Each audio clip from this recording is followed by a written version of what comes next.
السلام عليكم ورحمة الله تعالى وبركاته. أعوذ بالله من الشيطان الرجيم. بسم الله الرحمن الرحيم.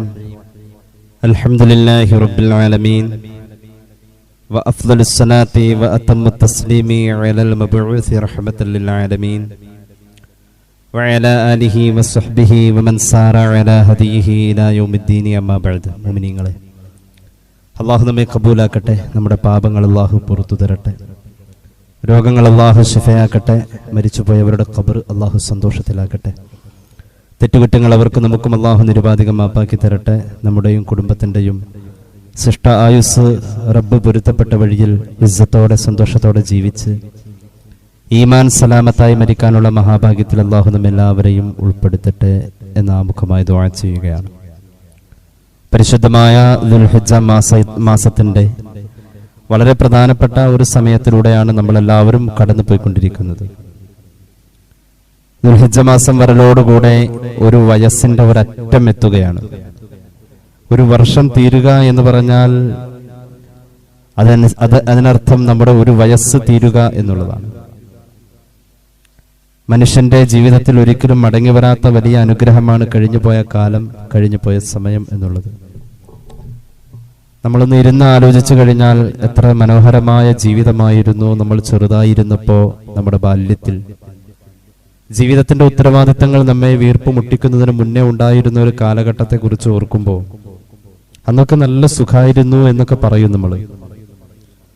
ആ അർത്ഥത്തിൽ ചിന്തിക്കുന്ന ഇന്നലകൾ ഇനി ഒരിക്കലും മടങ്ങി വരില്ല എന്നതാണ് ജീവിതത്തിലെ ഏറ്റവും വലിയ നിരാശ. പഴയ കാലത്തെക്കുറിച്ച് ഓർമ്മപ്പെടുത്തുന്ന നല്ല നല്ല സ്മരണകളും നല്ല നല്ല സൗഹൃദങ്ങളും ഒക്കെ നമ്മുടെ മനസ്സിന് നൽകുന്ന സുഖം വേറൊന്നു തന്നെയാണ്. ഈ സന്ദർഭം, അതായത് ദുൽഹിജ്ജ മാസം എത്തി നിൽക്കുന്ന ഈ സന്ദർഭം മനുഷ്യ ആയുസ്സിന്റെ ഒരു വയസ്സുകൂടി യാത്ര പറയുന്ന സന്ദർഭമാണ്. നമ്മുടെ ആയുസ്സിൽ ഒരു വയസ്സ് യാത്ര പറയാറ്. ഇക്കഴിഞ്ഞ ഒരു വയസ്സിൽ, ഇക്കഴിഞ്ഞ ഒരു വർഷം നാം എന്തെല്ലാം ചെയ്തു എന്നതിനെ കുറിച്ചുള്ള ഒരു അവലോകനം നല്ലതാണ്.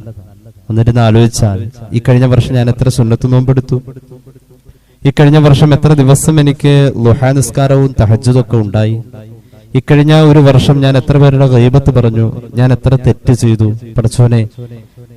അങ്ങനെ ഒരു ചിന്ത നമ്മുടെ മനസ്സിൽ ഒരു സ്വയം അവലോകനം ചെയ്യലായി സംഭവിക്കുന്നുവെങ്കിൽ ഇനിയുള്ള ജീവിതത്തെ നമ്മൾ സൂക്ഷിക്കുക തന്നെ ചെയ്യും. ഇത് നമുക്ക് നിർബന്ധമാണ്. അള്ളാഹു തൗഫീഖ് നൽകട്ടെ. തെറ്റിൽ നിന്നും മുക്തമായി ജീവിക്കാൻ നാം ആഗ്രഹിക്കണം. ഞാനും നിങ്ങളും ആഗ്രഹിക്കണം. തെറ്റ് ചെയ്യാതെ ജീവിക്കുക എന്നതിന്റെ ഒരു മാനസിക സുഖം വേറൊന്നു തന്നെയാണ്. ആ ഒരു ലഹരി വേറെ ഒന്ന് തന്നെയാണ്. ഇനി ഞാൻ ഒരിക്കലും നന്നാവില്ല എന്ന തോന്നലൊരു മനുഷ്യനിൽ വരാൻ പാടില്ല എന്നുള്ളതാണ്. എത്ര വലിയ തെറ്റ് ചെയ്താലും, എത്ര കാലം തെറ്റ് ചെയ്താലും അവസാനം ഒരു ലാ ഇലാഹ ഇല്ലല്ലാഹ് പറയാനുള്ള സമയം വരെ ഉണ്ട് നമുക്ക് നന്നാവാൻ. ആ ഒരു ടൈം മാത്രം മതി. ഇനി ഞാൻ ഒരിക്കലും നന്നാവില്ല എന്ന ആ നിരാശ വെടിഞ്ഞു ജീവിക്കണം. അതോടൊപ്പം തന്നെ നമ്മെ കൊണ്ട് പറ്റുന്ന നന്മകളൊക്കെ നമ്മുടെ ജീവിത പരിസരങ്ങളിൽ നമ്മൾ നിറയ്ക്കണം. അള്ളാഹു തൗഫീഖ് നൽകട്ടെ. ഒരു നല്ല കാര്യം എന്ന നിലയിൽ ഒരുപാട് കാര്യങ്ങൾ നമുക്ക് ചെയ്യാൻ കഴിയും. അള്ളാഹു തൗഫീഖ് നൽകട്ടെ. അപ്പൊ ഇതുമായി ബന്ധപ്പെട്ടിട്ടുള്ള ഒരു ചെറിയ വിശകലനമാണ് നമ്മുടെ ഇന്നത്തെ ഈ കൂടിക്കാഴ്ചയിൽ, ഈ കൂടിയിരിക്കലിൽ, ഈ ക്ലാസ്സിൽ ഇൻഷാ അല്ലാഹ് ആഗ്രഹിക്കുന്നത്. അള്ളാഹു തൗഫീഖ് നൽകട്ടെ. സ്വയം ഒന്ന് ചിന്തിച്ചാൽ, നമ്മൾ നമ്മെ കുറിച്ചിരുന്ന് സ്വയം ഒന്ന് ചിന്തിച്ചാൽ, പടച്ചോനെ, എനിക്കെത്ര ആരോഗ്യമാണ് നീ എനിക്ക് തന്നത്, നീ എനിക്കെത്ര സമ്പത്താ തന്നത്, നീ എത്ര സൗഭാഗ്യങ്ങളാ എനിക്ക് തന്നത്, നല്ല ഭാര്യ, നല്ല ഭർത്താവ്, നല്ല മക്കള്, വാഹനം, പാർപ്പിടം, അൽഹംദുലില്ലാഹ്, നല്ല ബന്ധുമിത്രാദികൾ, അയൽവാസികൾ, ഒരുപാട് അനുഗ്രഹങ്ങൾ നീ തന്നിട്ടുണ്ട്. എന്നിട്ട് ഞാൻ വളരെ മോശമാണല്ലോ അല്ലാഹ്, ഞാൻ നിനക്ക് തിരിച്ച് നന്ദി ചെയ്യുന്നില്ലല്ലോ എന്ന ഒരു ചിന്ത. ആ ഒരു സ്വയം ചിന്തയിൽ നാം മോശമാണല്ലോ എന്ന് സ്വയം വിശ്വസിക്കും വിധം നമ്മെ ഒന്ന് അടിമുടി ചികഞ്ഞ് ഒരു വിചാരണ നമ്മൾ നടത്തിയ ശരിയാണ്. ഞാൻ ഇപ്പോൾ ഈ കുറച്ച് നാളായിട്ട് ഉഴപ്പാണ്, എന്റെ ഇബാദത്തുകളിൽ ഞാൻ വളരെ മോശമാണ്, കുറച്ച് നാളുകളായിട്ട് ഞാൻ കളവ് പറയൽ കൂടുതലാണ്, കുറച്ച് നാളുകളായിട്ട് ഞാൻ ആളുകളുടെ ഗീബത്ത് പറയൽ കൂടുതലാണ്, കുറച്ച് നാളുകളായിട്ട് പടച്ചവനായിട്ട് കുറച്ച് അകലമുണ്ട്, വേണ്ട വിധം ഞാൻ ആയിട്ടില്ല, മുസഹഫ് എടുത്ത് തുറന്നു നോക്കിയിട്ട് എത്ര നാളായി, റമദാൻ കഴിഞ്ഞിട്ട് പിന്നെ തൊട്ട് നോക്കിയിട്ടില്ല, ഞാൻ ധൃതി പിടിച്ചങ്ങ് നിസ്കരിച്ചു പോകുന്നു എന്നല്ലാതെ സുന്നത്ത് നിസ്കാരങ്ങളോ അല്ലെങ്കിൽ അനുബന്ധമായിട്ടുള്ള മറ്റുള്ള കാര്യങ്ങളോ ഒന്നും എൻ്റെ ജീവിതത്തിലില്ല. ശരിയാണ്, ഞാൻ വളരെ മോശമാണ്. നമ്മെക്കുറിച്ച് നമുക്ക് ഇങ്ങനെ ചിന്തിക്കാൻ ആരോടും പറയണ്ട. നമ്മുടെ മനസ്സിൽ തന്നെ ഈ വസ്തുതകൾ ബോധ്യപ്പെടുത്താലോ. നമ്മൾ മോശമാണ് എന്നത് നമ്മൾ ബോധ്യപ്പെടുത്തുക എന്നത് തന്നെ നമ്മൾ നന്നാവല. ഒരാള് നന്നാവണമെന്ന് ആഗ്രഹിക്കുന്നുവെങ്കിൽ, ഹിദായത്ത് ആഗ്രഹിക്കുന്നുവെങ്കിൽ, ആ മനുഷ്യൻ ആ ആഗ്രഹം കൊണ്ട് തന്നെ നന്നാവുന്ന ഖുർആൻ പറഞ്ഞിട്ടുള്ളത്. ആഗ്രഹവും ആശയും താല്പര്യവും ഒക്കെ നമ്മുടെ മനസ്സിലുള്ളൂ, ആരോടും പറയേണ്ടതില്ലല്ലോ. നമ്മുടെ മനസ്സിൽ നമ്മെ മാത്രം ബോധ്യപ്പെടുത്തുന്ന ആഗ്രഹമായി നമ്മൾ നന്നാവണം എന്നൊരാഗ്രഹം നമ്മുടെ മനസ്സിൽ വന്നാൽ നമ്മൾ നന്നാവും എന്ന ഖുർആൻ പറഞ്ഞത്. അത് തന്നെ ഒരു വലിയ മാസ്മരികമായ പരിവർത്തനമാണ് തരുന്നത്. പരിശുദ്ധ ഖുർആൻ സൂറത്ത് മറിയമിന്റെ 2 ആയത്തുകൾ സംബന്ധമായിട്ട് പറയുന്നത് കാണാം. ഇൻഷാ അല്ലാഹ് ആയത്തുകളിലേക്ക് കടന്നു വരാം. അഊദു ബില്ലാഹി മിനശ് ശൈത്വാനിർ റജീം.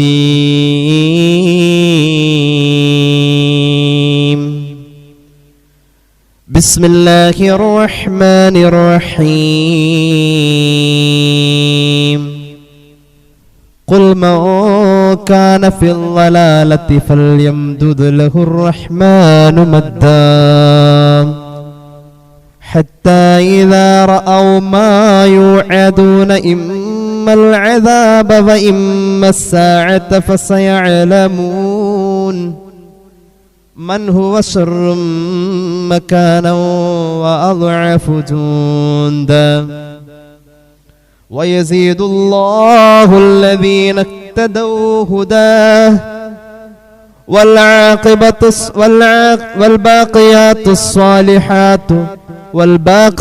الصالحات خير عند ربك ثوابا وخير مردا.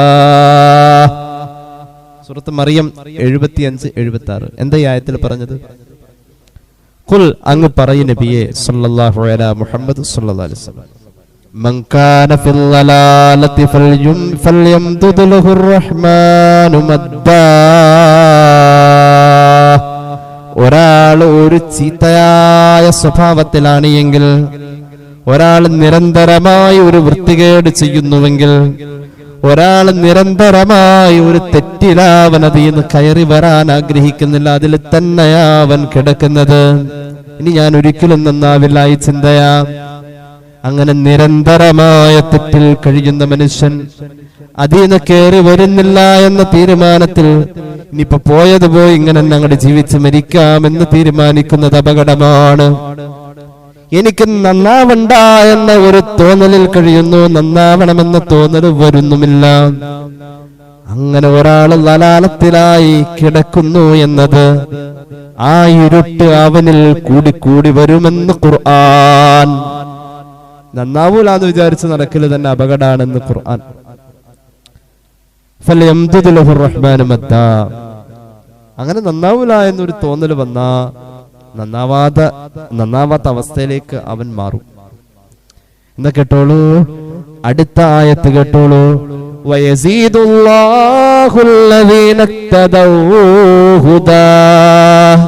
ഹിദായത്ത് ആഗ്രഹിക്കുന്ന ആളുകൾക്ക് അള്ളാഹു ഹിദായത്ത് കൂടുതൽ കൂടുതൽ കൂടുതൽ നൽകും. ഹിദായത്ത് എന്ന് പറഞ്ഞ പടച്ചോനെ പേടിച്ച് ജീവിക്കുന്ന ഒരവസ്ഥയാണല്ലോ. അത് വല്ലാത്തൊരവസ്ഥയാണ്. പടച്ചവർ അള്ളാഹുവിനെ പേടിച്ച് ജീവിക്കുന്ന അവസ്ഥയിലായിരിക്കും ഒരാൾ സുബഹി നിസ്കരിക്കുക. അള്ളാഹുവിനെ പേടിച്ച് ജീവിക്കുന്ന അവസ്ഥയിലാണല്ലോ ഒരാൾ എത്ര വലിയ മഴയാണെങ്കിലും എഴുന്നേറ്റ് സുബഹി നിസ്കരിക്കുന്നു. അള്ളാഹിനെ പേടിച്ച് ജീവിക്കുന്ന അവസ്ഥയാണ്. അവൻ അള്ളാഹു ഹിദായത്ത് കൂടുതൽ കൊടുക്കുക. എന്തേ? അവന്റെ സുബഹി നിസ്കാരത്തിൽ അവൻ ദുആ ഇറക്കാണ്, അല്ലാഹുമ്മഹ്ദിനി ഫീമൻ ഹദൈത്. അള്ളാഹുവേ, നീ ഹിദായത്ത് നൽകിയവരുടെ കൂട്ടത്തിൽ നീ എന്നെ ചേർക്കണേ. നിലവിൽ അവൻ ഹിദായത്തിലാണ്. ഇപ്പൊ നീ എന്റെ ഹിദായത്ത് വർദ്ധിപ്പിക്കണേ എന്നൊരു ധ്വനി ആ പ്രാർത്ഥനയിലുണ്ട്. അപ്പൊ ഒറ്റ വാക്കിൽ പറഞ്ഞാൽ, നന്നാവണോ? ഹിദായത്തിന് ആഗ്രഹിക്കുക, നിരാശ വെടിയുക. നിരാശ അപകടമാണെന്ന് പരിശുദ്ധ ഖുർആൻ. അഴുക്ക് ഇല്ലാത്ത വെളിച്ചമുള്ള ഒരു മനസ്സ് നമ്മൾ ഉണ്ടാക്കണം. അഴുക്ക് ഇല്ലാത്ത, അഴുക്ക് എന്ന് പറഞ്ഞാൽ തന്നെ അസൂയ, കുശുമ്പ്, അവനുണ്ടാവട്ടെ അതിനെന്താ, അൽഹംദുലില്ലാ, അവർക്കുണ്ടാവട്ടെ, അൽഹംദുലില്ലാ, അവര് നന്നാവട്ടെ, അൽഹംദുലില്ലാ, അൽഹംദുലില്ലാ. ഈ അൽഹംദുലില്ലാ ഇങ്ങനെ കൂടെ ഇങ്ങനെ പറഞ്ഞു മനസ്സിലുള്ള കുശുമ്പുകളെ കളയാൻ പറ്റും. അൽഹംദുലില്ലാഹ്. ഒരു പ്രാർത്ഥനാ മനസ്സോടുകൂടെ പഠിച്ചവൻ ഉണ്ടാവട്ടെ. അൽഹംദുലില്ലാഹ്. അപ്പൊ നമുക്കുണ്ടാവും. മറ്റുള്ള ഒരാളുടെ അനുഗ്രഹത്തെ കുറിച്ച് നമ്മൾ ആത്മാർത്ഥമായ അൽഹംദുലില്ലാഹ് പറയുന്നോടത്ത് നമുക്കും അത് ഉണ്ടാവലാണ്. അപ്പൊ അങ്ങനെ നമ്മുടെ മനസ്സിന്റെ അഴുക്ക് കളഞ്ഞിട്ട് അഴുക്ക് ഇല്ലാത്ത വെളിച്ചമുള്ള ഒരു മനസ്സുണ്ടാക്കിയെടുക്കണം. അങ്ങനെ മനസ്സിൽ നന്മ ഉള്ള ആൾക്ക് നമ്മൾ പറയാറുണ്ട്, അയാളുടെ മുഖത്ത് നല്ലൊരു പ്രകാശമാണ്, അയാളുടെ മനസ്സിൽ നല്ല വെളിച്ചാണ്, നിങ്ങളുടെ മനസ്സിന്റെ വിശാലതയാണ്, നിങ്ങൾ നല്ല മനസ്സാണെന്നൊക്കെ പറയുന്നു എന്ന് പറഞ്ഞ പോലെ അഴുക്ക് ഇല്ലാത്ത ഒരു മനസ്സ്, നന്മയുള്ള മനസ്സിൽ അല്ലാഹു ഒരു പ്രകാശം നൽകുമെന്ന് ഖുർആൻ. ആ പ്രകാശം അല്ലാഹു നമുക്ക് എല്ലാവർക്കും നൽകട്ടെ. നന്മയുള്ള മനസ്സിൽ അല്ലാഹു ഒരു വെളിച്ചം കൊടുക്കും. നന്മയുള്ള മനസ്സിൽ അല്ലാഹു ഒരു വെളിച്ചം നൽകുമെന്ന് ഖുർആൻ. ബിസ്മില്ലാഹിർ റഹ്മാനിർ റഹീം. أفمن شرح الله صدره للإسلام فهو على نور من ربه فويل للقاسية قلوبهم من ذكر الله أولئك في ضلال مبين. സൂറത്ത് സുമർ. അല്ലാഹു തആല ഒരാളുടെ ഹൃദയത്തിന് വിശാലത നൽകിയാൽ അല്ലാഹു തരട്ടെ. അസൂയയില്ലാത്തൊരു മനസ്സാ, ശുറൂഹിയത്തിന്റെ മനസ്സ്, കുശുമ്പില്ലാത്ത, ആരെയും പറ്റിക്കണമെന്ന് ഉള്ളില് കരുതി കൂട്ടി നാം വെച്ചു പുലർത്തുന്ന പകയില്ലാത്ത ആ ഒരു മനസ്സ്. അങ്ങനെ ഒരാൾക്ക് കിട്ടിയാൽ ഫഹുവ അലാ നൂരിൻ മിർ റബ്ബിഹി, അല്ലാഹു കൊടുക്കുന്ന ഒരു വെളിച്ചാണ് ഹൃദയത്തിൽ. ആ വെളിച്ചം കിട്ടിയാൽ, ഈമാൻ ഹൃദയത്തിൽ വന്നാൽ, ഒരു നല്ല മനുഷ്യൻ, അല്ലാഹു ഒരാളുടെ ഹൃദയത്തിന് അങ്ങനെ വെളിച്ചം നൽകിയാൽ, ഒരാളെ അല്ലാഹു നന്നാക്കിയാൽ, ഫഹുവ അലാ നൂരിൻ മിർ റബ്ബിഹി, ആ പ്രകാശത്തിലായിരിക്കും അവൻ ചെല്ലുന്ന ഇടം മുഴുവനും ആ പ്രകാശമായിരിക്കും. നല്ലൊരു മനുഷ്യനാവുന്നത് അതിന്റെ ഐശ്വര്യമുണ്ടാവും. നല്ലൊരു സഹോദരിയാവുന്നത്, നല്ലൊരു സഹോദരനാവുന്നത് അതിന്റെ ഒരു വെളിച്ചമുണ്ടാവും. നല്ലൊരു മനുഷ്യനാണ്. അല്ലാഹു ഹൃദയത്തിൽ വെളിച്ചം കൊടുത്ത ആൾ എവിടെ ചെന്നാലും ആ വെളിച്ചത്തിലായിരിക്കും. എവിടെ ചെന്നാലും വെളിച്ചമായിരിക്കും. അല്ലാഹു ഹൃദയത്തിൽ വെളിച്ചം കൊടുത്ത ഒരാളാണല്ലോ മുഹമ്മദ് റസൂൽ സല്ലല്ലാഹു അലൈഹി വസല്ലം. അല്ലാഹു ഹൃദയത്തിൽ വെളിച്ചം കൊടുത്ത മനുഷ്യൻ വലിയ മനുഷ്യൻ. അലം നശ്റഹ് ലക സദ്റക, അല്ലാഹു പറയുന്നു, നാം അങ്ങേക്ക് ഹൃദയത്തിൽ വെളിച്ചം തന്നില്ല നബിയേ. ഈ വെളിച്ചം എവിടെ ചെന്നാലും വെളിച്ചമാണ്. അതുകൊണ്ടാണ് മദീനയിലേക്ക് ഹബീബായ നബി തങ്ങൾ ഹിജ്റ പോയപ്പോ സ്വഹാബികൾ ദൂരേന്ന് കണ്ടപ്പോ പറഞ്ഞതെന്താ? വെളിച്ചം വന്നു.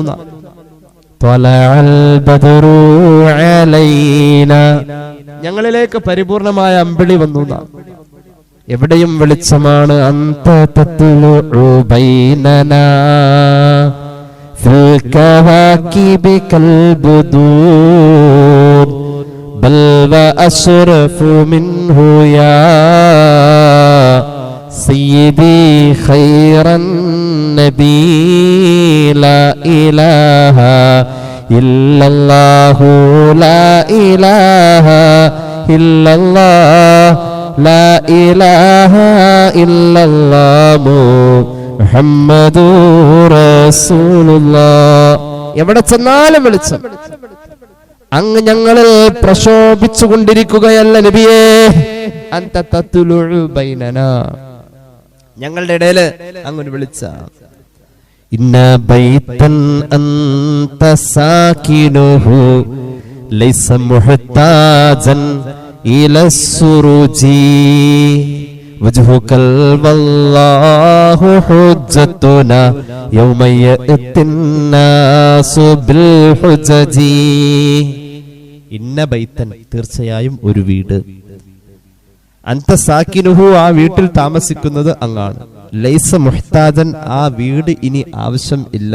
ഇല സുറുജി, വിളക്ക് കത്തിച്ചു വെക്കുന്നതിലേക്ക്. കാരണം എന്താ? അവിടെ വെളിച്ചം അങ്ങ് ഉണ്ട്. അങ്ങാണ് അവിടുത്തെ വെളിച്ചം. ഹൃദയത്തിൽ അല്ലാഹു വെളിച്ചം കൊടുത്ത മനുഷ്യൻ എവിടെ ചെന്നാലും വെളിച്ചമാണ്. മഹാനായ സയ്യിദുനാ മൂസ അലൈഹിസ്സലാം ഈ വെളിച്ചം അല്ലാഹുവോട് ചോദിച്ചു. ഖാല റബ്ബി ശ്റഹ് ലി സദ്രി വയസ്സിർ ലി അംരി. അല്ലാഹുവേ എന്റെ ഹൃദയത്തിന് നീ വെളിച്ചം തരണേ. സയ്യിദുനാ മൂസ അലൈഹിസ്സലാം. അല്ലാഹു നമുക്ക് തൗഫീഖ് നൽകട്ടെ. നീ നോക്കിക്കോളൂ, മുഅ്മിനീങ്ങളെ മഹ്ശറയിൽ ചെല്ലുമ്പോൾ വെളിച്ചമാണ്. ആ വെളിച്ചത്തിലേക്കുള്ള സമ്പാദ്യ. ഞാൻ നന്നാവും, എനിക്ക് നന്നാവണം. എന്റെ നാവിൽ വരുന്നത് വെളിച്ചത്തിന്റെ വാക്കുകളായിരിക്കണം, ഖുർആനായിരിക്കണം. എന്റെ നാവിൽ അല്ലാഹുവിന് ഇഷ്ടമുള്ളതായിരിക്കണം. റബ്ബ് കൂലി തരുന്ന വർത്തമാനമല്ലാത്ത ഒരു വർത്താനം ഞാൻ ഇനി പറയൂല. അല്ലാഹുവിന്റെ മുന്നിൽ എന്നെ വിചാരണ ചെയ്യപ്പെടുമ്പോൾ എന്നെ ശിക്ഷിക്കാൻ കാരണമാകുന്ന ഒരു വർത്തമാനവും ഇനി ഇൻഷാ അല്ലാഹ് ഞാൻ പറയൂല. നാവ് സൂക്ഷിക്കാം. അല്ലാഹു തൗഫീഖ് നൽകട്ടെ. ഒരു മുഅ്മിനായ മനുഷ്യൻ ഇങ്ങനെ സൂക്ഷിച്ച് ജീവിച്ചു കഴിഞ്ഞാൽ അവന്റെ വാക്കും പ്രവൃത്തിയും ചിന്തയും അല്ലാഹുവിന്റെ പൊരുത്തമെന്ന തലത്തിലൂടെ ചിന്തിച്ചാൽ ഒരു വയസ്സ് നഷ്ടപ്പെടുന്ന സമയമാ ദുൽഹിജ്ജ മാസം നമ്മോട് യാത്ര പറയുന്ന ഈ സന്ദർഭം. അങ്ങനെയാണോ എന്ന് നമ്മൾ ആലോചിച്ചാൽ അല്ല എന്ന ഉത്തരം നമ്മുടെ മനസ്സാക്ഷി നമ്മോട് പറയുന്നുവെങ്കിൽ ഇനി അങ്ങനെ ആവണം. ആ വെളിച്ചം നമ്മുടെ മനസ്സിലും വരണം. എവിടെ ചെന്നാലും ആ വെളിച്ചം എല്ലാവർക്കും കിട്ടുകയാ. എവിടെ ചെന്നാലും ആ വെളിച്ചം എല്ലാവർക്കും കിട്ടുകയാ. ഒരു നാട്ടിൽ ഒരു മഹാനായ മനുഷ്യൻ ജീവിച്ചാൽ ആ നാട്ടിൽ ഒരു സൂര്യപ്രകാശം പോലെയാ മഹാൻ. അങ്ങനെയുണ്ടല്ലോ, ഒരു നാട്ടിൽ ഒരു മഹാനായ മനുഷ്യൻ ജീവിച്ചാൽ, ഒരു മഹാനായ സയ്യിദ് ജീവിക്കുന്ന ഇടത്ത് ആ മഹാനായ മനുഷ്യൻ ആ നാട്ടിൽ മുഴുവൻ വെളിച്ചമാണ്. എല്ലാവർക്കും വെളിച്ചം. മുഅ്മിനായ മനുഷ്യൻ എവിടെ ചെന്നാലും വെളിച്ചമാണെന്ന് ഖുർആൻ. കേട്ടോളൂ, യൗമ തറൽ മുഅ്മിനീന വൽ മുഅ്മിനാതി യസ്ആ നൂറുഹും ബൈന ഐദീഹിം വബിഐമാനിഹിം ബുശ്റാകുമുൽ യൗം ജന്നാത്തു തജ്രി മിൻ തഹ്തിഹൽ അൻഹാർ ഖാലിദീന ഫീഹാ ദാലിക ഹുവൽ ഫൗസുൽ അലീം. സൂറത്തുൽ ഹദീദ്. അന്നത്തെ ദിവസം മഹ്ശറ. അന്നത്തെ ദിവസം ഇരുട്ടിന്റെ ഗോഹരങ്ങളിൽ നിന്നും മനുഷ്യൻ ഒരു വെളിച്ചം തേടി ഓടുന്ന ദിവസം. അന്ന് മുഅ്മിനീങ്ങളായ മനുഷ്യരെ അങ്ങ് കാണാം. യൗമ തറൽ മുഅ്മിനീന വൽ മുഅ്മിനാത്ത്. അല്ലാഹു ഹൃദയത്തിൽ ഈമാന്റെ വെളിച്ചം കൊടുത്ത ആണുങ്ങളെയും പെണ്ണുങ്ങളെയും അങ്ങേക്ക് കാണാം നബിയേ.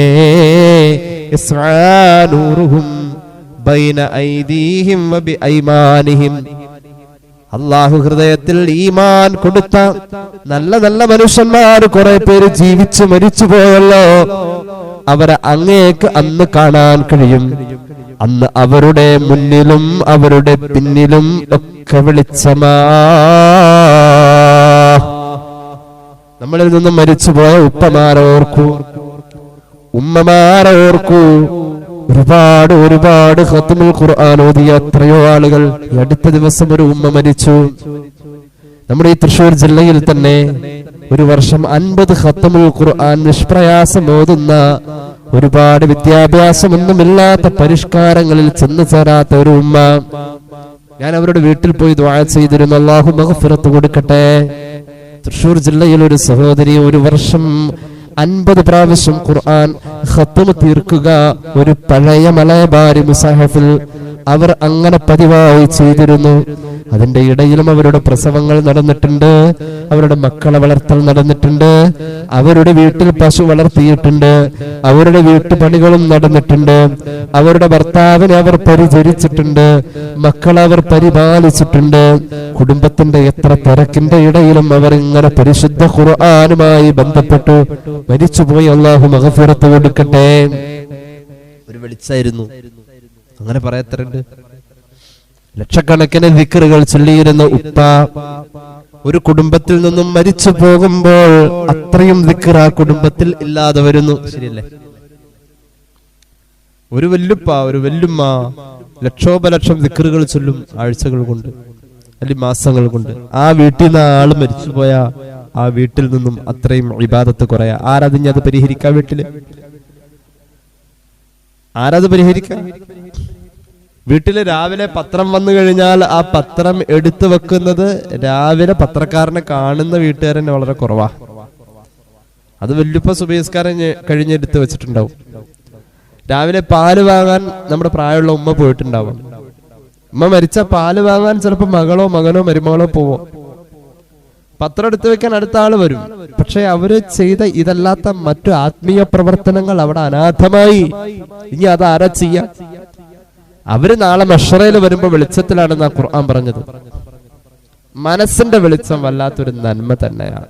ഒരു ഹദീസ് പലപ്പോഴും നമ്മൾ പറഞ്ഞിട്ടുള്ള ഹദീസാണ്. ഒരു ഉദാഹരണം കേട്ടോ, ഒരു ഹദീസ് കേട്ടോളൂ. ഇമാം തുർമുദിയുടെ ജാമിഇൽ കാണാം ഹദീസ്.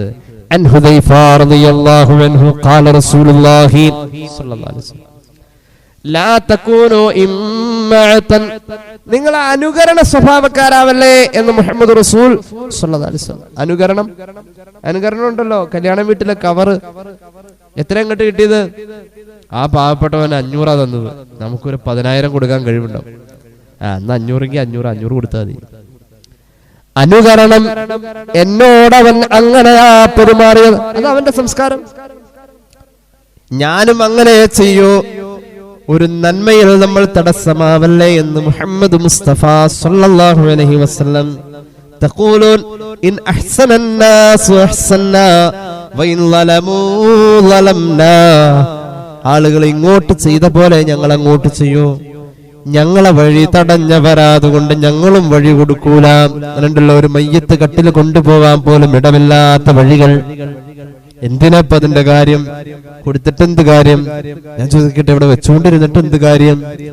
വഴി തടസ്സം നിൽക്കുന്ന എത്രയോ ആളുകൾ. സങ്കടം തോന്നാറുണ്ട്. റസൂലുള്ളാഹി പറയുന്നു സ്വല്ലല്ലാഹു അലൈഹി വസല്ലം, റബ്ബിന്റെ അടുക്കൽ നിങ്ങൾക്ക് വിജയിക്കണോ എന്നാൽ വത്തിനു അൻഫുസകും, മനസ്സ് ഒന്ന് നന്നാക്കാനുണ്ട്. ഇൻ അഹ്സനന്നാസു അൻ തുഹ്സിനു വഇൻ അസാഉ ഫലാ തദ്ലിമു. ആളുകൾ ചെയ്താലും ചെയ്തില്ലെങ്കിലും എനിക്കൊരു ഉത്തരവാദിത്വമുണ്ട്. എന്റെ റബ്ബ് എന്നെ പലതും തന്ന് ഏൽപ്പിച്ചിട്ടുണ്ട്. ഞാനത് എങ്ങനെ ചെലവ് ചെയ്യുമെന്ന് അവൻ നോക്കുന്നുണ്ട്. ആ ബോധത്തോടുകൂടെ കുത്തുവാക്ക് പറഞ്ഞതിന് മറുത്ത് കുത്തുവാക്ക് പറയുകയോ കുറ്റം പറഞ്ഞതിനെ കേൾപ്പിച്ചുകൊണ്ട് പകരം വീട്ടുകയോ അല്ല. സത്യവിശ്വാസിയുടെ സ്വഭാവം അതല്ല. ഒരു വയസ്സ് നഷ്ടപ്പെടുമ്പോൾ ഈ ഒരു സംസ്കരണം നമുക്ക് വന്നേ പറ്റൂ. അതിനാണ് ദുൽഹിജ്ജ വന്നത്. നന്നായി ഒരു മുഹറത്ത് സ്വീകരിക്കാൻ നിൽക്ക. അല്ലാഹു തൗഫീഖ് നൽകട്ടെ. ചിന്തിപ്പിക്കുന്ന ചില വാക്കുണ്ട് പരിശുദ്ധ ഖുർആൻ സൂറത്തുൽ ഖിയാമയുടെ ചില ആയത്തുകള്. അല്ലാഹു എത്ര ഗൗരവത്തോടു കൂടി ആ വിഷയം പറയുന്നത്. നമ്മളൊക്കെ ആലോചിക്കേണ്ട, നമ്മുടെ മനസ്സിനെ പാകപ്പെടുത്തിയെടുക്കേണ്ട ഒരു ചിന്തയിൽ ഏറ്റവും കൂടുതൽ ഉപകാരപ്പെടുന്ന വാക്കുകളാ ഈ വാക്കുകൾ. സൂറത്തുൽ ഖിയാമ. ബിസ്മില്ലാഹിർ റഹ്മാനിർ റഹീം.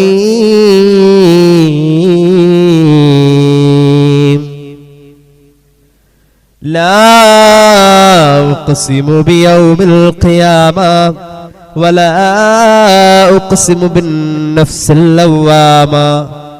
അയഹ്സബുൽ ഇൻസാനു അല്ലൻ നജ്മഅ ഇളാമ ബലാ ഖാദിരീന അലാ അൻ നുസവ്വിയ ബനാന ബൽ യുരീദുൽ ഇൻസാനു ലിയഫ്ജുറ അമാമ യസ്അലു അയ്യാന യൗമുൽ ഖിയാമ ഫഇദാ ബരിഖൽ ബസ്ർ വഖസഫൽ ഖമർ وجمع الشمس والقمر يقول الإنسان يومئذ أين المفر كلا لا وزر إلى ربك يومئذ المستقر ينبأ الإنسان يومئذ بما قدم وأخر بل الإنسان على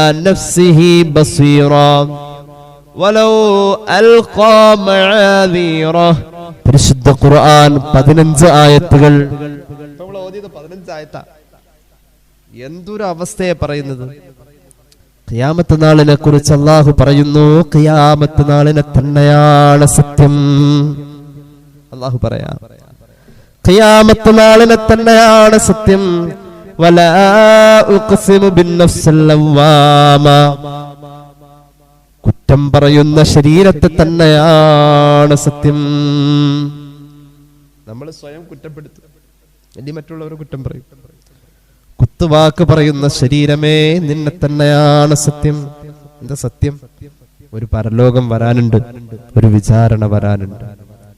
സ്വന്തം വിചാരണ ചെയ്യണം. ഈ അടുത്ത ദിവസം നമ്മുടെ ക്ലാസ്സിൽ നമ്മൾ പറഞ്ഞതാണല്ലോ, സയ്യിദുനാ ഉമർ ഇബ്നുൽ ഖത്താബ് റളിയല്ലാഹു അൻഹുവിന്റെ പരിശുദ്ധമായ ജനാസ കുളിപ്പിക്കുമ്പോൾ സ്വഹാബികൾ അത്ഭുതപ്പെട്ടു. പുറത്തും ശരീരത്തിന്റെ മറ്റു ഭാഗങ്ങളിലും സ്വന്തം ചാട്ടവാറുകൊണ്ട് സ്വന്തം ശരീരത്തെ പ്രഹരിച്ചുകൊണ്ട് ഉമറേ ഉമറേ എന്ന് പറഞ്ഞു ഉമറിനെ ശകാരിച്ചതിന്റെ അടയാളം മയ്യത്ത് കുളിപ്പിച്ചപ്പോ സ്വഹാബികൾ ഞെട്ടിപ്പോയി. എന്താ ഉമറേ അങ്ങനെ? എന്താ ഉമറേ നീ ഇങ്ങനെ എന്ന് പറഞ്ഞ് ഉമർ ഇബ്നുൽ ഖത്താബിനെ ശകാരിച്ചതും ശാസിച്ചതും പ്രഹരിച്ചതും അവിടുത്തെ സ്വന്തം കൈകൾ തന്നെ. നമുക്കൊന്ന് നാളത്തെ കുറിച്ചുള്ള ഓർമ്മയില്ല, ഇന്ന് പൂർണ്ണമാകുമോ എന്ന ചിന്ത നമുക്കില്ല. അപ്പോഴാ ഒരു വയസ്സ് പൂർണ്ണമാകുന്നു എന്ന കഥ നമ്മളിപ്പോ പറയുന്നത്. ദുൽഹിജ്ജ ഒരു മനുഷ്യ ആയുസ്സിന്റെ ഒരു വയസ്സാണ് അറിയിക്കുന്നത്. മുഹറം പുതിയ വയസ്സ് തുടങ്ങലാണ് പറയുന്നത്. കേട്ടോളൂ, അല്ലാഹു ഖിയാമത്ത് നാളിലെ സത്യം ചെയ്ത് പറയുന്നു. എന്താണ് സത്യം ചെയ്ത് പറഞ്ഞത്? തീർച്ചയായും നിങ്ങൾക്ക് ഒരു ബഅസിന്റെ കാലം വരാനുണ്ട്, ഒരു പുനർജീവിതവും ഒരു മഹ്ശറയും വരാനുണ്ടേ. പരിശുദ്ധ ഖുർആൻ. അത് മറക്കണ്ട. ആഖിറെന്നുള്ള ചിന്ത മറക്കണ്ട. അവിടെ ചെന്നൊക്കെ പറയേണ്ടവരും അല്ലാഹുവേ നന്നാക്കി തരണേ അല്ലാ, ഞങ്ങൾ ചെയ്യുന്ന അമലുകൾക്ക് നാളെ അതുകൊണ്ട് ഉപകാരം കിട്ടണം എന്ന ഒരു നെയ്യത്ത് ഞങ്ങളുടെ മനസ്സിൽ നീ ദൃഢമാക്കി തരണേ അല്ലാ. അപ്പൊ ഒരു ചിരി പോലും അർത്ഥത്തിലാവും, ഒരു രൂപ ദാനം ചെയ്യുന്നതും അർത്ഥത്തിലാവും, ഒരു നന്മ ചെയ്യുന്നത്, ഒരു ഗ്ലാസ് വെള്ളമെടുത്ത് കൊടുക്കുന്നതും അർത്ഥത്തിലാവും, ഒരു നടത്തം അതും ഒരു അർത്ഥമുള്ളതാവും. അല്ലാഹു തൗഫീഖ് നൽകട്ടെ. അയഹ്സബുൽ ഇൻസാനു അല്ലൻ നജ്മഅ ഇളാമഹ. മനുഷ്യൻ കണക്ക് കൂട്ടുന്നുവോ, മനുഷ്യൻ വിചാരിക്കുന്നുവോ അവനെ കുഴിമാടത്തിൽ വെച്ച് അവന്റെ ശരീരം ചിതലുകളും പുഴുക്കളും തിന്ന് എല്ലുകൾ മാത്രമായി കിടക്കുന്നോടത്തു നിന്നും ഒരിക്കലും ഇനി അവനൊരു പുനർജീവിതം ഉണ്ടാവില്ല എന്നവൻ ചിന്തിക്കുന്നു? അങ്ങനെ ചിന്തിക്കേണ്ട കാര്യമൊന്നുമില്ല. ബലാ ഖാദിരീന അലാ അൻ നുസവ്വിയ ബനാന. അല്ലാഹു പറയുന്നു, അല്ലാഹുവിന് അതിനൊക്കെ കഴിവുണ്ട്. അല്ലാഹുവിന് അതിനൊക്കെ കഴിവുണ്ട്. അല്ലാഹുവിന് അതിനൊക്കെ കഴിവുണ്ട്. അല്ലാഹുവിന്റെ കഴിവ് എവിടെ വരെ എന്നറിയുമോ? അലാ അൻ നുസവ്വിയ ബനാന. നമ്മുടെ വിരലുകളിലേക്കൊന്ന് നോക്കൂ. ഈ വിരലുകളെ അല്ലാഹു ഒരേ തോതിലാണ് അതിനെ നിവർത്തുമ്പോഴും സങ്കോചിപ്പിക്കുമ്പോഴും റബ്ബ് ക്രോഡീകരിച്ചിരിക്കുന്നത്, ക്രമീകരിച്ചിരിക്കുന്നത്. അതിന് പോലും അല്ലാഹുവിന് ഇനിയും കഴിയും. മനസ്സിലായില്ലേ? നമ്മൾ ഈ വിരല് ഇപ്പൊ നിങ്ങളുടെ കൈപ്പത്തിയുടെ ഇത് നിവർത്തി പിടിക്കാം. ഇങ്ങനെ പിടിച്ചിട്ട് നോക്കിയേ, ചെറിയ വിരലിന്റെ ഹൈറ്റ് അല്ല അതിന്റെ തൊട്ടടുത്തുള്ള വിരലിന്, നടുവിരൽ അതിലും ഹൈറ്റാ. അന്ന് അതിന്റെ തൊട്ട് താഴെ നമ്മുടെ ചൂണ്ടുവിരല് ഈ പറയപ്പെട്ട ഒരു ഹൈറ്റും അല്ലാത്ത മറ്റൊരു ഹൈറ്റാ. താഴെ വരുന്ന തന്ത ഓർ തള്ള വിരൽ, ആ വലിയ വിരല്, അത് വേറൊരു ഹൈറ്റാ. ഈ കൈ പതുക്കെ ഒന്ന് മടക്കിയെ ഒന്ന് ചുരുട്ടും പോലെ കൊണ്ടുവന്ന് ഈ ഹൈറ്റുകളൊക്കെ യഥേഷ്ടം ഒരു പ്രകാരത്തിൽ ഏകദേശം അടുത്തെടുത്ത് വരാം. നമ്മൾ കൈ ഒന്ന് ചുരുട്ടി പിടിക്കാൻ നോക്കി, എല്ലാ വിരലിന്റെയും അകലം, ആ ദൂരം, എല്ലാ വിരലിന്റെയും ഈ ഉയരം ഒരുപോലെയായി. അതായത് വലിയവനും ചെറിയവനും ഒരുപോലെ വരുന്നു ഒന്ന് ചെറുതാവുമ്പോ. ഒരു സുജൂദ് ഇവിടെ നമുക്ക് സങ്കല്പിക്കാം അല്ലേ? നമ്മൾ നമ്മുടെ ശരീരത്തിൽ ഇതുപോലെ മടക്കലാണെന്ത്? സുജൂദ്. വലിയവനും മടക്കിയപ്പോ ഒരുപോലെ ഇരിക്കുന്നത് ചെറിയവനും മടക്കിയപ്പോ ഒരുപോലെ ഇരിക്കാം. നമ്മുടെ ശരീരത്തിന്റെ ഏറ്റവും വലിയ ജോയിന്റ് നമ്മുടെ നടുവാണ്, നമ്മുടെ നടുഭാഗം, അരഭാഗം. ആ വലിയ ജോയിന്റിന് നമ്മൾ മടക്കിയപ്പോ വലിയ പണക്കാരനും വലിയ പണ്ഡിതനും വലിയ തറവാടിയും വലിയ രാജപദവിയിലിരിക്കുന്ന ഭരണാധികാരിയും സാധാരണക്കാരനായ പാവപ്പെട്ടവനും നടുമടക്കി അള്ളാഹുവിന്റെ മുന്നിൽ സാഷ്ടാംഗം സമർപ്പിച്ചപ്പോ അവരുടെ വലിപ്പം ഒരുപോലെ ആയിരിക്കുന്നത്. സുജൂദിൽ കിടക്കുന്ന മനുഷ്യന്മാരൊക്കെ ഏറെക്കുറെ ഒരേ വലിപ്പം പോലെ. എന്നാൽ വിരല് മടക്കാൻ നമുക്കത് ഇങ്ങനെ വിരല് നിവർത്തി പിടിക്കുക, ഈ കോൺഗ്രസിന്റെ ചിഹ്നം പോലെ കൈപ്പത്തി ഇങ്ങനെ ഉയർത്തി പിടിക്കുക. എന്നിട്ട് ഇത് പതുക്കെ ഇങ്ങനെ വിരലിങ്ങനെ മടക്കി മടക്കി കൊണ്ടുവരുമ്പോ നമ്മുടെ 5 വിരലിന്റെയും നഖം ഏകദേശം ഒരേ ലെവലിൽ വരും. ഉറപ്പായിട്ടും 4 വിരലിന്റെ അടുത്തടുത്ത് വരും. തന്ത വിരലിന്റെ മാത്രം കിട്ട് മാറിക്കുന്നുള്ളൂ. കണ്ടോ? ഈ അകലത്തെ കൃത്യമായി ക്രോഡീകരിക്കാനും അള്ളാഹുവിന് കഴിയും. ഈ ഒരു പുനർജീവിതത്തിൽ രണ്ടാമത് റീപ്ലേസ് ചെയ്യുമ്പോ പലതും ഒരു മൈനറായിട്ടുള്ള കാര്യങ്ങൾ പോലും ക്ലിയർ ആയിട്ട് വരില്ല. ഒരു ചെറിയ വൈകല്യം ഉണ്ടാവും. ഇഴച്ചു കെട്ടിയാൽ മുഴച്ചിരിക്കൂ എന്ന് പറയും. അള്ളാഹു ഇഴച്ചു കെട്ടുന്നോടത്ത് എന്ത് ചെയ്യില്ല? മുഴച്ചിരിക്കലില്ല. അള്ളാഹു പറയുന്നു, ഓരോ മനുഷ്യരുടെയും പുനർജീവിത നേരത്തെ അവന്റെ ശരീരത്തെ അള്ളാഹു അതുപോലെ തന്നെ പടയ്ക്കുമ്പോ അവന്റെ വിരലുകളെപ്പോലും അള്ളാഹു ക്രമാനുസൃതമായി ക്രോഡീകരിക്കുന്നവനാണ്. അതിന്റെ അകലവും വലിപ്പവും അതിന്റെ വികസനവും സങ്കോചവും കൃത്യമായി തന്നെ അള്ളാഹു പാലിക്കും. അങ്ങനെ അള്ളാഹു നിങ്ങളെ മഷറെ കൊണ്ടുവരാ. കാരണം ഈ വിരല് കംപ്ലൈന്റ് ഉള്ള വിരലാണെങ്കിൽ അവിടെ വരുമ്പോ വർത്താനം പറയാൻ കംപ്ലൈന്റ് ഉണ്ടാവാൻ പാടില്ല. ഈ വിരൽ എന്താവും പറഞ്ഞത്? അൽയൗമ നഖ്തിമു അലാ അഫ്വാഹിഹിം വതുകല്ലിമുനാ ഐദീഹിം വതശ്ഹദു അർജുലുഹും ബിമാ കാനൂ യക്സിബൂൻ. വിരല് വർത്താനം പറയുന്നു ഖുർആൻ. വിരല് വർത്താനം പറയണം. അള്ളാഹു പറയുന്നു, പുനർജീവിതത്തിന്റെ നേരത്തെ ബല, അതെ നമുക്ക് ഖാദിരീന അലാ അൻ നുസവ്വിയ ബനാന, അവന്റെ ഓരോ വിരലുകളുടെയും അകലവും അതിന്റെ വികസന സങ്കോചന രീതികളും അതിന്റെ ക്രോഡീകരണവും കൃത്യവും വ്യക്തവുമായ അല്ലാഹു പുനഃസ്ഥാപിക്കാൻ കഴിവുള്ളവനാണ്. പക്ഷേ എന്റെയും നിങ്ങളുടെയും മനസ്സിലേക്ക് ഒരല്പനേരം, ശരിയാണല്ലോ, നാളത്തെ മഹ്ശറ, മരണം, ഖബർ, ഇതൊക്കെ ഓർമ്മ വരും. പക്ഷേ നൈമശികമായ ഓർമ്മ മാത്രം. മനസ്സിനെ കീറി മുറിച്ചിട്ടുള്ള പല മരണങ്ങളും നമ്മുടെ മുന്നിൽ വരുമ്പോ നമ്മളൊന്ന് പതറാറുണ്ട്. മനസ്സിനെ കീറി മുറിച്ചുകൊണ്ടുള്ള ഇന്നൊരു ചെറുപ്പക്കാരന്റെ വർത്തമാനം കേട്ട് ഞാൻ സങ്കടപ്പെട്ടു പോയി. അദ്ദേഹത്തിന്റെ വീട് വെക്കാൻ വേണ്ടി ഭൂമി വാങ്ങിയപ്പോൾ ഉമ്മ മുന്നിൽ നിന്നെല്ലാം ചെയ്തു കൊടുത്തു. ഭൂമി വാങ്ങി കൊറോണയുടെ കെടുതി കഴിഞ്ഞ് ഞാൻ എന്റെ വീടിനുള്ളതായ ശിലാസ്ഥാപനം നടത്തുമ്പോ ഇത് കാണാൻ എന്റെ ഉമ്മയില്ല. ഞാൻ ചോദിച്ചു, ഉമ്മക്ക് എന്ത് പറ്റി?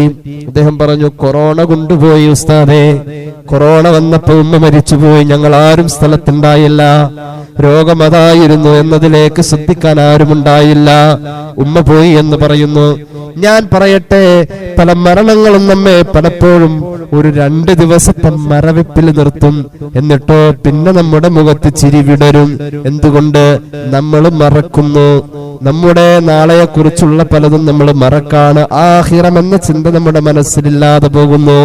ഈമാനില്ലാത്തവരില ആ നടുക്കം, നിഷ്പ്രയാസം പെട്ടെന്ന് തന്നെ മാറുക എന്ന് പരിശുദ്ധ പ്രമാണങ്ങൾ പറയുന്നു. അള്ളാഹു കാത്തുരക്ഷിക്കട്ടെ. ഇനി കേട്ടോളൂ, ഖുർആൻ പറയുന്നു, ഇത്രയൊക്കെ പുനർജീവിതത്തെ കുറിച്ച് ചിന്തിച്ചാലും പഠിച്ചാലും പക്ഷേ യുരീദുൽ ഇൻസാനു ലിയഫ്ജുറ അമാമ, ഭാവി ജീവിതത്തിൽ തോന്നിവാസം ചെയ്യാനാ മനുഷ്യൻ ഉദ്ദേശിക്കാം. ഭാവി ജീവിതത്തിൽ തോന്നിവാസം ചെയ്യാനാ മനുഷ്യൻ ഉദ്ദേശിക്കാം. ഭാവിയിൽ തന്നെ അവന്റെ മരണമുള്ളതെന്ന് അവൻ മറക്കാം. അവന്റെ വയസ്സ് ഇത്ര കഴിഞ്ഞു എന്നത് ഒരിക്കലും ഒരു നഷ്ടമായവന് തോന്നാറില്ല. ഇനി അത്ര ജീവിക്കുമെന്ന് ഉറപ്പില്ല. അത് അവന്റെ മനസ്സ് അംഗീകരിച്ച കാര്യം. ഈ ജീവിച്ച അത്ര ഇനി ജീവിക്കില്ല എന്നുള്ളത്, ഇത്രയും ജീവിച്ചത്ര ഇനി ജീവിക്കുന്ന ഉറപ്പില്ല. നമുക്ക് ജീവിച്ച അത്ര ഇനി ജീവിക്കൂല എന്നത് നമുക്ക് ഉറപ്പുള്ള കാര്യമാണ്. എന്നാലും അത് നമ്മുടെ മനസ്സുൾക്കൊള്ളൂല.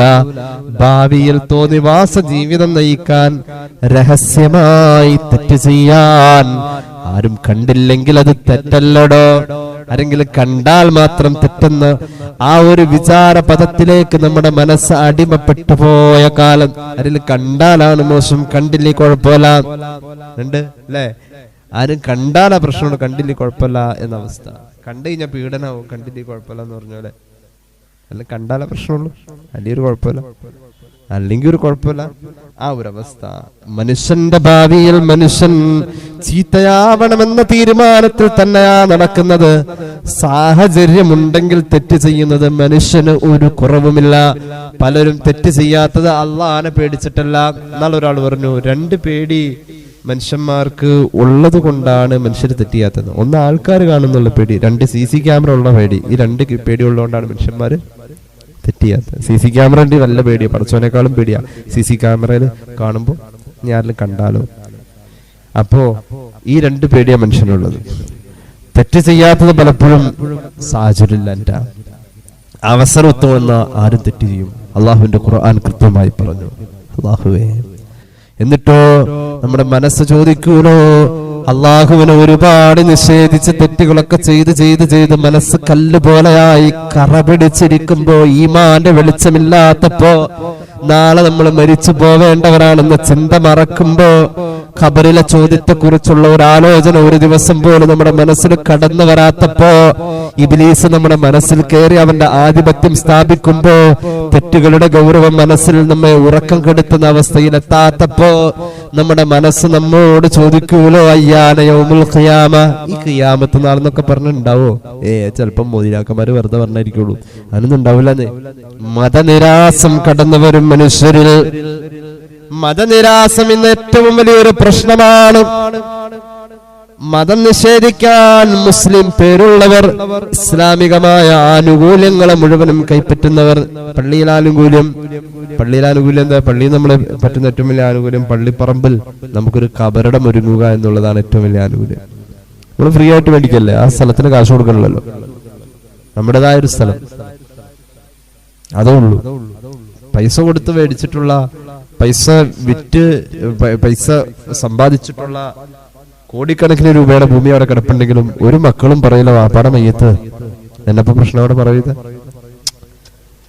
ഏതെങ്കിലും മക്കൾ എത്ര സ്നേഹം ഉണ്ടല്ലോ, വാപ്പാനെ പള്ളിയിൽ അടക്കണ്ട, ഞങ്ങൾക്ക് ഇടക്കിടക്ക് സിയാർത്ത് ചെയ്യാൻ സൗകര്യത അടക്കള അതൊക്കെ അടക്കിക്കോ, പറയൂല. എത്ര കണ്ണിലുണ്ണിയും പറയുന്നത് എന്താ? പള്ളിപ്പറമ്പിൽ അവിടെ തെക്കേ ഭാഗത്ത് വടക്കേ ഭാഗത്ത് അവിടെ കബറൊട്ടിക്കോന്നേ പറയുള്ളൂ. എന്താ എന്റെ വാപ്പാടെ എന്തെങ്കിലും ഒരു അവകാശം അവിടെ ഉണ്ടോ? ഒന്നുമില്ല. എന്തെങ്കിലും ആ സ്ഥലത്തിനൊരു വാടക കൊടുക്കണ്ടോ? അതുമില്ല. മനുഷ്യൻ മതനിരാസ, ഇസ്ലാമിക ആനുകൂല്യങ്ങളൊക്കെ ഈ അർത്ഥത്തിൽ വാങ്ങാം, എന്നിട്ട് ഉള്ളിന്റെ ഉള്ളിലും മതനിരാസം എന്ന് വല്ലാതെ വ്യാപിച്ചിരിക്കുക. പുതിയ തലമുറയിലൊക്കെ അവരുടെ ക്യാമ്പസിലൊക്കെ ഇത് വല്ലാതെ ശാസ്ത്രീയമായി തന്നെ ഈ മതനിരാസത്തെ കുട്ടികളിൽ എത്തിക്കാൻ ശ്രമിക്കുന്ന നിഗൂഢ ശക്തികളുണ്ട്. അള്ളാനെ നിഷേധിച്ചു പറയാ, മതനിയമങ്ങൾ വേണ്ടാന്ന് വെക്കാം, പച്ച ഹറാമുകൾക്ക് അനുവാദം കിട്ടാം. അങ്ങനെ ഉണ്ടല്ലോ, പച്ച ഹറാമുകൾക്ക് അനുവാദം കിട്ടാം. ആണും പെണ്ണും എന്ന വേർതിരിവില്ലാതെ എല്ലാം ഒരുപോലെ. അതിൽ കുറെയൊക്കെ രക്ഷിതാക്കളും കൂട്ടി നിൽക്കുന്ന അവസ്ഥ ഉണ്ടെന്ന് ഞാൻ പറഞ്ഞാൽ അത് തെറ്റ് കാണും എന്നെനിക്ക് തോന്നുന്നില്ല. കാരണം ആ ഒരു കാലഘട്ടത്തിലാവും ഈ ഇതൊക്കെ ആരെങ്കിലും എവിടെയൊക്കെ പറഞ്ഞു കഴിഞ്ഞാൽ പറയും, നിങ്ങൾ ഏത് കാട്ടിന്നവന്നെ, ഇത് ഏത് കാല എന്നൊക്കെ പറഞ്ഞറിയും. ഒരു പക്ഷേ അങ്ങനെയൊന്നുമല്ല. മതനിരാസം ജീവിതത്തിലേക്ക് കടന്നു വരുമ്പോ മനുഷ്യൻ അറിയാതെ ചോദിക്കും,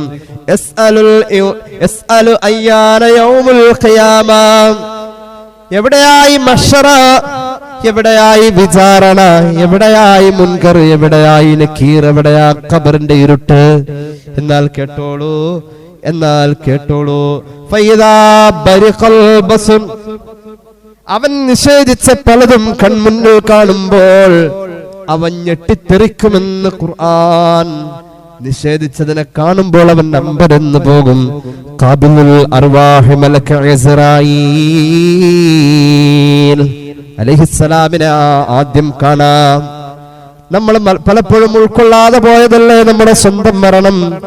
ഇതുപോലെ ഒരു നീലട്ടാർപ്പായ നമ്മുടെ വീടിന്റെ മുറ്റത്ത് വലിച്ചു കെട്ടുമെന്നത് നമ്മൾ ഓർക്കാൻ ശ്രമിച്ചിട്ടില്ല. ആ വാടക കസേര നാളെ എന്റെ വീട്ടിലായിരിക്കും നിരത്തിയിടുക എന്നതും നമ്മൾ ആലോചിച്ചിട്ടില്ല. ഖുർആൻ പറയുന്നു, നമ്മൾ ചിന്തിക്കാത്ത, നമ്മുടെ കണ്ണുകൾ കാണാൻ ആഗ്രഹിക്കാത്ത പലതിനെയും കാണുമ്പോ ആ സമയം നിഷേധിച്ചത് കാണുന്ന മനുഷ്യൻ ഞെട്ടിത്തെറിക്കും.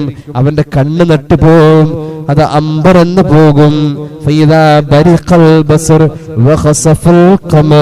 പരലോക ജീവിതത്തിലേക്കുള്ള വിചാരണയുടെ ദിവസങ്ങളിലേക്ക് പോകുമ്പോഴേക്കും ചന്ദ്രൻ നശിക്കുമല്ലോ, ചന്ദ്രന് വെളിച്ചമില്ല, എവിടെയാ ചന്ദ്രൻ, എവിടെയാ ആകാശത്തുള്ള അമ്പിളി, കാണുന്നില്ലല്ലോ.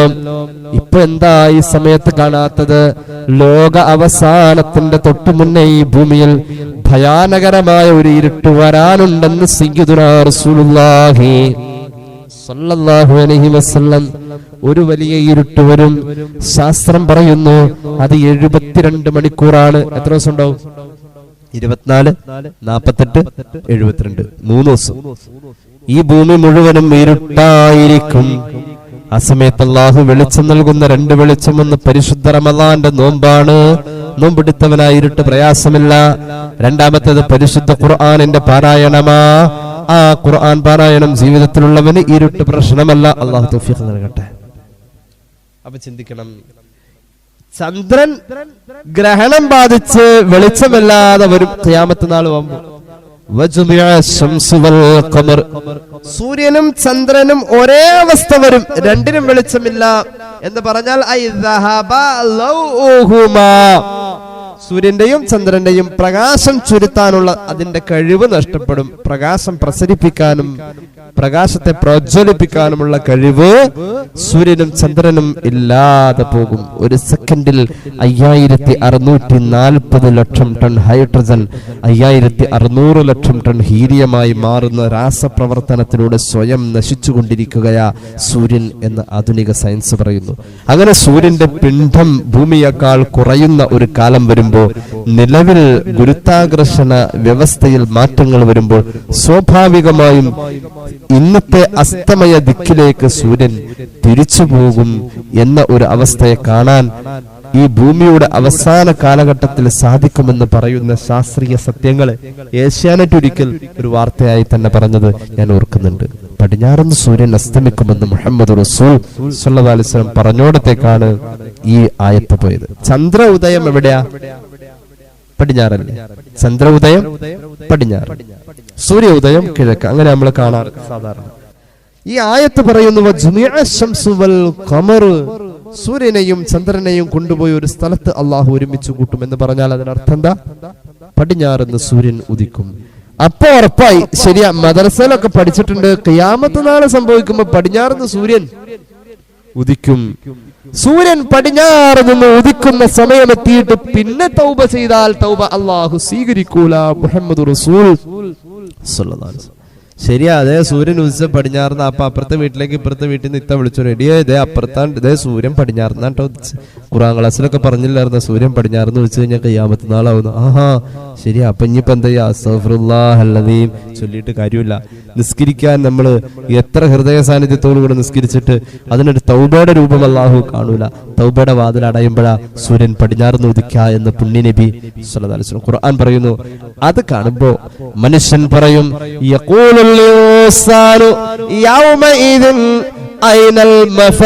നീ എങ്ങോട്ടാ ഓടി രക്ഷപ്പെടാ? ഇനി എവിടേക്കാ പോവാ? രക്ഷ എവിടെ? വേണ്ടടോ, ഇനി ഭൂമിയിൽ നിനക്ക് രക്ഷയില്ല. പോകേണ്ട സമയമായി. ഭൂമി അവസാനിക്കുകയാ. ഇലാ റബ്ബിക യൗമഇദിനിൽ മുസ്തഖർ. അല്ലാഹുവിന്റെ അടുക്കൽ മാത്രമാ നിനക്ക് ഇനി അഭയമുള്ളൂ. യുനബ്ബഉൽ ഇൻസാനു യൗമഇദിൻ ബിമാ ഖദ്ദമ വഅഖർ. ചിന്തിക്കേണ്ട ആയത്താണിത്. അന്ന് അല്ലാഹുവിന്റെ മുന്നിൽ കൊണ്ടുപോയി നിർത്തുമ്പോൾ മനുഷ്യവർഗമേ, നിനക്ക് ഒരു വാർത്തയായി, ഒരു കുറിപ്പായി നിന്നിൽ എത്തിക്കും, അറിയിക്കും. നീ ചെയ്തു പോയ കാര്യങ്ങൾ, വേഗം പോയി ചെയ്ത കാര്യങ്ങളുണ്ട്. എങ്ങനെയാ വേഗം പോയി ചെയ്ത കാര്യങ്ങള്?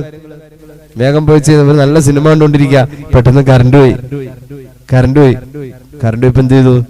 കറണ്ട് വരുന്നതിന് മുമ്പാണ്ട് വേഗം പോയി നിസ്കരിച്ചു. കാരണം കറണ്ട് വരുമ്പോ തന്നെ അതിന്റെ ക്ലൈമാക്സ് കളാവാതെ ആ സീരിയലിൽ ഇപ്പൊ എന്തായി കാണും അള്ളാഹുവിനറിയാ. പഠിച്ചോനെ ഈ നേരത്തെ കറണ്ട് ഒരു നിസ്കരിച്ചില്ല, ഏതായാലും കറണ്ട് വരുമ്പോഴേക്കും. ഇത് പണ്ടത്തെ കഥയാണ് ഇപ്പൊ പറഞ്ഞത്. ഇപ്പൊ കറണ്ട് പോലൊന്നും ഇല്ല വീടുകളിൽ, കാരണം ഇൻവെർട്ടർ ഉണ്ട്. അതുപോലെ തന്നെ സീരിയൽ കാണാൻ വേണ്ടിയിട്ടൊന്നും പെണ്ണുങ്ങൾ കുത്തിപ്പിടിച്ച് ടി വി മുമ്പിലൊന്നും ഇരിക്കണില്ല, കാരണം അത് അത് അപ്ലോഡ് ചെയ്തിട്ടിട്ടുണ്ടാവും. അവർക്ക് സൗകര്യമുള്ളപ്പോ പോയി കണ്ടാൽ മതി.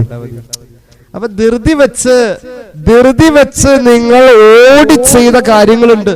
അതെന്തൊക്കെയാണെന്നുള്ളത് ഒരു ഐറ്റം നിങ്ങളുടെ ഏടുകളിൽ ക്രോഡീകരിച്ച് കോളം വരച്ച് അവിടെ കാണിച്ചിട്ടുണ്ടാവും. പിന്നെ പറഞ്ഞു ഖുർആൻ പിന്നെ ചെയ്യാമെന്ന് പറഞ്ഞ് നിങ്ങൾ നീട്ടിവെച്ച കാര്യങ്ങളെയും അള്ളാഹു കൃത്യമായി കാണിച്ചിരിക്കും. നമ്മൾ പറഞ്ഞു പോയിട്ടുണ്ടാവും. അള്ളാഹുവിന്റെ മുന്നിൽ അത് രേഖയാണ്.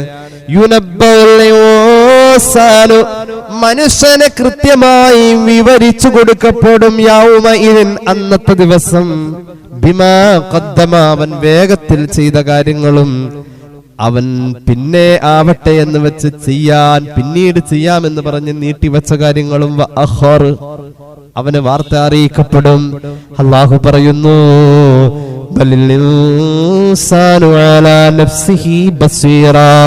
അന്നത്തെ ദിവസം മനുഷ്യൻ സ്വന്തം ശരീരത്തിന് എതിരെ സാക്ഷി പറയുന്നു.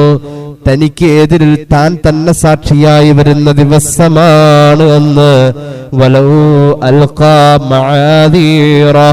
അന്നത്തെ ദിവസം ഒഴിവ് കഴിവുകൾ അല്ലാഹുവിന്റെ മുന്നിൽ സമർപ്പിച്ചാൽ പോലും മനുഷ്യന്റെ സാക്ഷി മനുഷ്യന് എതിരിൽ മനുഷ്യൻ തന്നെയാ.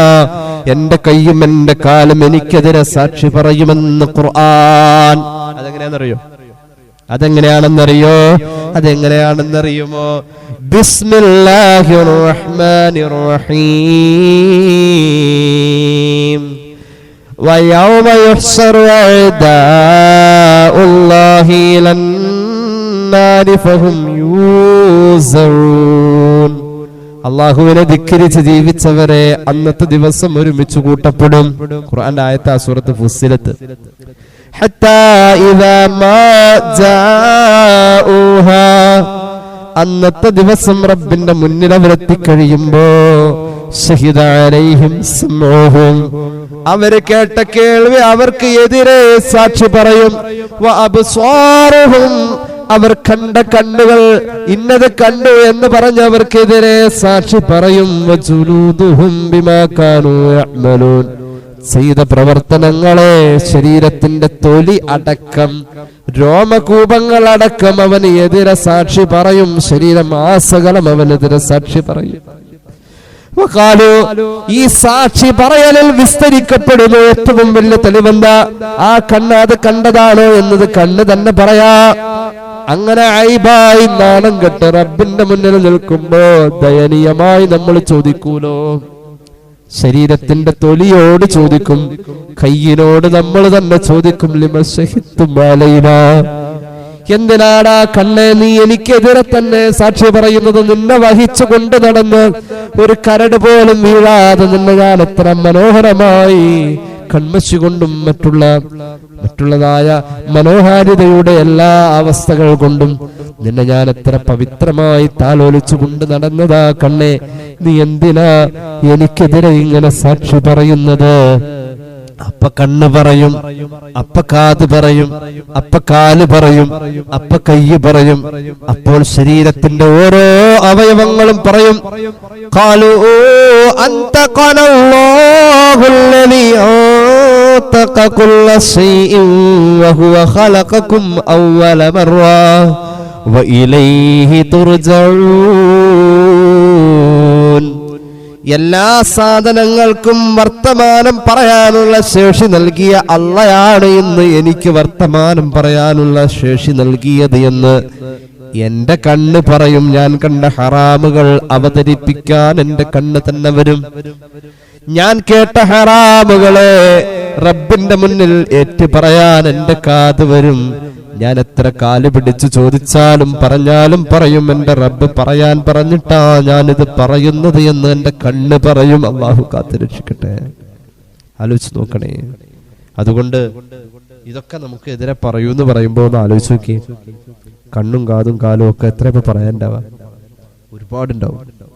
എന്നാൽ നമുക്ക് നന്മ വെച്ചിട്ട് നമ്മുടെ തുലാസിന്റെ ഭാരം കൂട്ടാൻ കഴിയോ? ഇവരൊക്കെ ഇങ്ങനെ പറഞ്ഞു കഴിഞ്ഞാൽ എന്തുട്ട് നന്മയുള്ളത്?